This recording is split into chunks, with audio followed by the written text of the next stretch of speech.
Je suis actuellement à Buenos Aires parce que, comme certains d'entre vous le savent peut-être, mon frère vit ici. Je suis donc venu le voir. Ici en Argentine, pays du tango, pays de Maradona, de Lionel Messi, pays de la mode aussi. I'm sexy and I know it. Et il faut savoir que cette vidéo est la 500e de ma chaîne. 500 vidéos, 500 œuvres majeures qui marqueront l'histoire de l'art, avec notamment des courts-métrages historiques comme le Kakanoff graphique, ou encore le chef-d'œuvre inspiré par le cinéma hongrois des années 90, à savoir On s'est mis des gifles pour les voir au ralenti. Et j'ai fêté aussi il y a pas longtemps mes 2 millions d'abonnés. Alors je sais que pas tout le monde n'a vécu ce moment, puisque j'ai mis ce moment dans la vidéo où vous pouviez faire des choix dans ma journée, à droite, à gauche, et si vous faisiez le bon choix, vous avez pu voir le moment où je passais les 2 millions d'abonnés. Donc pour ceux qui l'ont raté, je le remets, puisque pour une fois que j'ai réussi à être présent sur un passage de millions, j'ai eu quand même un petit souci.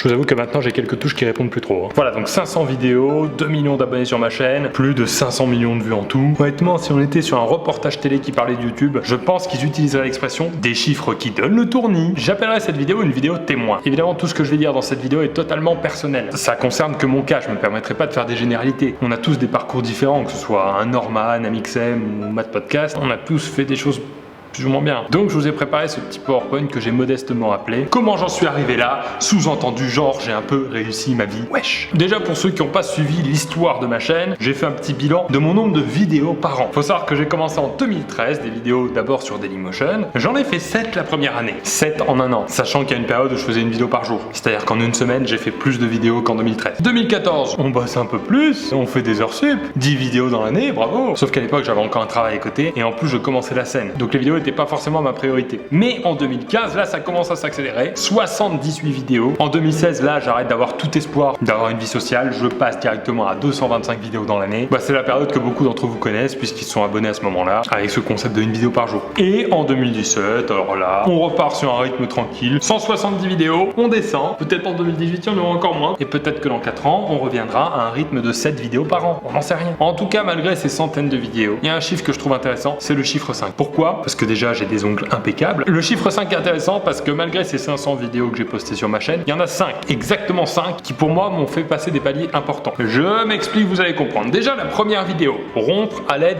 d'un PowerPoint. Position de bras totalement exclusive là. Pourquoi elle est importante? Tout simplement parce qu'elle a fait 1 million de vues en une semaine et je vous ai mis la plateforme de diffusion Dailymotion. Alors je sais pas si le fait marquant ce soit le fait qu'elle ait fait 1 million de vues en une semaine ou le fait que ce soit sur Dailymotion que ça fasse 1 million de vues. En tout cas, c'était exceptionnel pour une première vidéo parce que j'étais pas du tout connu sur internet, mais la vidéo a fait ce qu'on appelle un buzzing. À l'époque, on parlait du terme buzzing. C'est pas vrai, ce mot n'a jamais existé. 5 ans après, je me permets de faire une petite analyse. Pourquoi cette vidéo a marché? Déjà, on parle de rupture, c'est universel, c'est le couple, c'est bien joué de la part de Cross. Ensuite, on a un concept un tantinet original, le PowerPoint, ça éveille la curiosité. On a une comédienne de talent, Aude Goubert, qui à l'époque tournait pas mal avec le Palma Show. Et bien sûr, on avait pensé, vous le voyez, à camoufler ce double menton avec une bougie. Donc, tous les ingrédients sont là pour réussir. On passe un petit peu plus tard, presque 2 ans plus tard, à une vidéo qui cette fois a été postée sur Facebook, qui s'appelle 12 choses qu'on a tous vécues sur Facebook. L'histoire de cette vidéo est pas mal. J'avais fait mes premières vidéos en postant sur Dailymotion et YouTube, qui étaient les 2 plateformes les plus populaires de l'époque. Et un jour, donc, je crée cette vidéo qui s'appelle 12 choses qu'on a tous vécues sur Facebook. Je la poste sur ma chaîne YouTube. Le jour d'après, je vois 5000 vues, j'étais content. On n'était pas sur du buzzing, mais j'étais en train de me faire ma communauté petit à petit. J'avais pas à me plaindre. Et le lendemain, je traîne sur Facebook et c'est la période où Facebook a commencé à surexploiter la vidéo. Je sais pas si vous vous souvenez, mais à l'époque, vous ouvriez votre flux Facebook, vous étiez tagué par 15 personnes différentes dans plein de vidéos. Il y avait que ça. Et un jour, il y a un pote qui me tag dans une vidéo à moi qu'on m'avait volé sur Facebook, en me disant regarde Pierre Cross, c'est ta vidéo.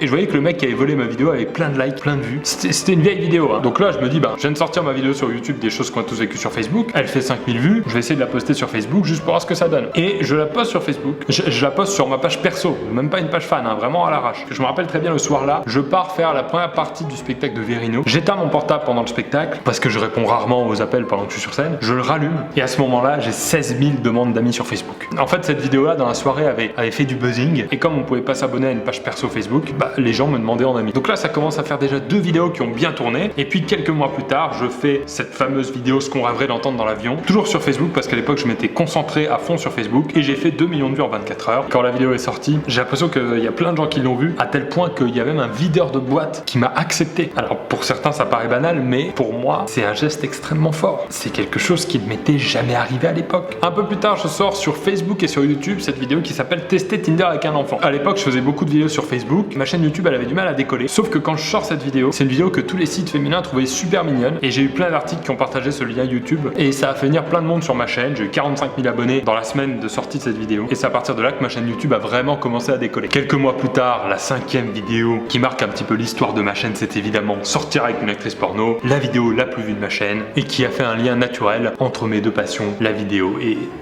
les carafes d'eau, on le voit très clairement. Et donc voilà, quand on fait des vidéos sur internet, on passe aussi par plusieurs phases de popularité. Du coup, je voulais qu'on voit un petit peu l'évolution de la manière dont les gens m'ont appelé au travers du temps passé sur internet. Alors naturellement, les premières fois qu'on m'a arrêté dans la rue, c'était soit pour un contrôle d'identité, soit en m'appelant le mec au PowerPoint. C'est le mec au PowerPoint là-bas? Et moi, ça me dérangeait un peu parce que je voulais pas être cantonné au rôle du mec au PowerPoint. Donc j'ai évolué, j'ai fait la vidéo de l'avion, j'ai été ensuite appelé le mec de l'avion, un peu plus tard, le mec des actrices porno. Alors ça, j'avoue que c'est un des pseudos qui me plaisait bien. J'aurais pu en rester là. Sauf qu'à force de me faire connaître, on a commencé à connaître mon nom, à peu près. Alors d'abord, j'entendais plutôt des choses dans la rue comme Pierre Crocs.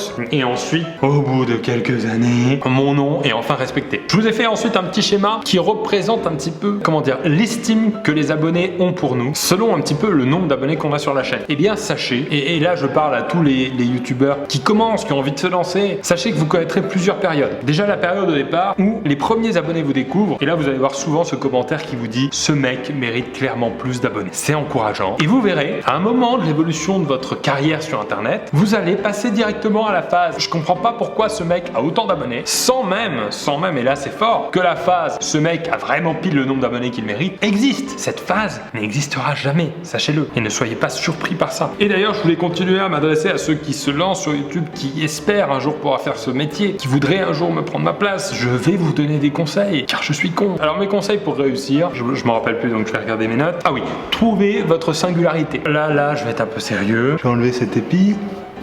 Voilà. Trouvez votre singularité, ne faites pas comme les autres, n'essayez pas d'être le nouveau Squeezie. Je vous rappelle qu'il a 22 ans, il est encore là pour quelques années. Donc trouvez vos concepts, votre format, inspirez-vous, mais ne copiez pas. À ce moment-là, on dirait exactement un prof. Ok, ensuite, faites avec vos moyens, oui, ça c'est important de le dire. Quand votre chaîne va évoluer, vous aurez le temps d'acheter du matériel, vous aurez l'argent pour le matériel, mais au début, faites avec ce que vous avez. La seule chose à respecter, c'est qu'avec vos moyens, vous fassiez le mieux possible. Donc si vous n'avez pas les moyens de vous acheter une lumière, vous faites comme moi, là j'ai pas pu ramener mes lumières, je me mets face au soleil. Après, c'est pas forcément un bon exemple parce que j'ai pas non plus soigné tout l'ensemble de ce décor.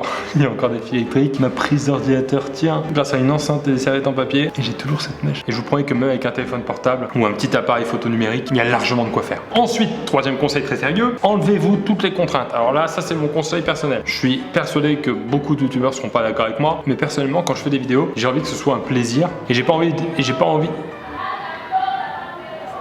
Oula, ça gueule derrière là. Il y a une mère qui engueule son fils derrière. Et j'ai envie que mes vidéos soient un plaisir. J'ai pas envie de souffrir comme ce pauvre enfant derrière. Donc si j'y vois des contraintes, j'essaye de les éliminer. S'il y a trop de matériel à ramener sur un tournage, j'essaye de simplifier. S'il y a trop d'organisation pour un tournage, j'essaye de simplifier. Si je dois partir toute une journée pour tourner et que je dois préparer ma bouffe, j'essaye de simplifier. Je vais au McDo par exemple. Faites en sorte qu'à chaque fois que vous tournez une vidéo, ce soit un plaisir, tout simplement. Et buvez de l'eau aussi pendant vos vidéos. Il fait 40 degrés, je m'hydrate. Ça ne vous dérange pas plus que ça, j'espère. Quatrième conseil, cassez vos habitudes. On est plein de youtubeurs à avoir des habitudes comme les intros par exemple. Et à un moment, ça nous lasse parce que tout simplement, ça nous amusait au début de voir que les gens le reprennent, de voir que quand les gens nous arrêtent dans la rue, ils en parlent, etc. Sauf qu'au bout d'un moment, c'est plus le cas. En petite partie, donc il y a des gens qui m'ont soutenu, qui m'ont dit c'est bien, si t'arrêtes parce que ça te plaisait plus, je comprends. Mais surtout en grande partie, j'ai eu beaucoup de Pierre Cross, c'était mieux avant. Et voilà, il faut faire avec. Moi, ça m'arrive de tomber des fois sur des chaînes que je regardais il y a 2-3 ans et de voir que leur contenu a pas du tout évolué, qu'ils parlent exactement toujours de la même manière, qu'ils montrent toujours la même chose, qu'ils font toujours le même type de vidéos. Et je comprends que j'ai arrêté de regarder parce que ça n'évolue pas. Et ceux qui suivent la chaîne depuis longtemps voient certainement que j'essaye de tout le temps évoluer. Alors des fois ça peut être moins bien. Par exemple, il y a des gens qui vont aimer quand je faisais des graphiques très souvent et qui sont déçus quand je fais d'autres choses, quand je fais des vidéos un peu réaction. Je vois pas mal de commentaires en ce moment qui disent que je fais trop de vidéos avec Benjamin. C'est vrai qu'en ce moment il y en a souvent, mais on s'amuse, on a des vrais fous rires. C'est un ami pour moi et j'imagine que pour lui c'est la même chose. On est amis quoi. C'est dommage que je sois en Argentine parce que là je l'aurais bien vu rentrer ici et préciser qu'on était collègues. Et enfin, dernier conseil, ne vous lamentez pas sur votre sort. Ne restez pas trop devant vos chiffres, c'est important. Moi je suis les chiffres, surtout ceux de mon compte en banque. Mais si vous avez fait des dizaines et des dizaines de vidéos et que vous êtes déçu toujours par les chiffres que vous faites, ne vous concentrez pas sur les chiffres, mais concentrez-vous sur d'autres choses parce que le problème vient certainement d'autre montre pas. Honnêtement, c'est très moche de faire ça et surtout très rare de voir des très bonnes chaînes YouTube qui n'ont pas décollé à un moment. En ça, Internet c'est assez fort, a un contenu intéressant de qualité, il trouvera toujours son audience. Parfois, il fera même trop de vues pour ce qu'il propose. Moi-même, j'ai des vidéos sur ma chaîne où je me dis non, je ne mérite pas 1 million de vues sur celle-là. Après ça m'arrange. Donc voilà, ma petite présentation est terminée, j'espère qu'elle vous a plu. Encore une fois, c'était pour marquer le coup, comme on a passé la barre des 2 millions d'abonnés, la 500e vidéo. Et je sais pas si vous vous souvenez, mais j'avais fait une bonne grosse soirée pour le million d'abonnés. Pour les 2 millions, je voulais vous proposer un petit événement avec un peu moins de monde cette fois-ci. Ce sera à Paris le 2 mars. On fêtera ça ensemble. J'espère que je serai rentré d'ici là. Il y a environ 150 places disponibles. Je vous mets le lien dans la description si vous voulez essayer de participer. Vous pouvez remplir ce formulaire. Seront présélectionnés pour le tirage au sort les gens qui rempliront le plus sérieusement possible leur formulaire. Si vous mettez des conneries, vous n'êtes pas sélectionné comme d'habitude. Et il y a une petite question où on vous demandera un peu de créativité et les réponses les plus marrantes auront plus de chances de participer. Le lien est dans la description, ce sera le 2 mars. Et aussi, comme je suis en Argentine que je suis avec mon frère, n'hésitez pas à vous abonner si vous voulez que je fasse une vidéo, je vous le présente comme je vous ai présenté Kate à l'époque et mes parents. Voilà, vous abonnez, comme ça je vous comprendrai. J'espère que cette vidéo vous a plu. Moi je la trouve pas mal. Un peu différente des autres, mais je la trouve pas mal.